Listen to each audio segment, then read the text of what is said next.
আসসালামু আলাইকুম। আজকে এই ককশিট থেকে পেঁপে গাছটাকে ট্রান্সফার করে বড় একটা হাফ ড্রামে দিয়ে দিব, কারণ সে আর এই ককশিটে থাকতে পারছে না। কারণ মাশাআল্লাহ অনেক বড় হয়েছে গাছটা, প্লাস অনেক ফল এসে ধরেছে। এই 100 লিটার ড্রামটাতে বসিয়ে দিলাম ককশিট থেকে তুলে, বিসমিল্লাহ বলে। এখন কিছু সার মিশ্রিত মাটি এখানে দিয়ে দিচ্ছি। আমার মাটিগুলো আগে থেকে রেডি করা, বস্তায় রেখে দিয়েছিলাম শুকিয়ে। কিছু গোবর সার মিশিয়ে এবং আমার সবজির খোসা পচিয়ে যেই মাটিটা আমি রেডি করি সেই মাটি আর কিছু গোবর সার মিশিয়ে আমি শুকিয়ে বস্তায় ভরে রেখেছিলাম, ওইটাই ঢেলে দিচ্ছি।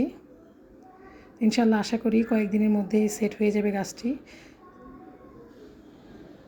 সেট হয়ে যাওয়ার পরে আপনাদেরকে আবার দেখাচ্ছি গাছটি ইনশাল্লাহ। আসসালামু আলাইকুম। দেখুন আমার এই পেঁপে গাছটা ককশিট থেকে ট্রান্সফার করার পরের লুকসটা। আলহামদুলিল্লাহ কয়েকটা পেঁপে এখান থেকে পড়ে গেছে ট্রান্সফার করার সময়, তা না হলে দেখুন মাশাল্লাহ ককশিটেই তাদের সাইজের অবস্থা দেখুন। মাশাল্লাহ মাশাল্লাহ। আমি এই দু একটা দিন হলো ককশিট থেকে ট্রান্সফার করেছি। দেখুন এখন একটু বড় ড্রামে দিয়েছি।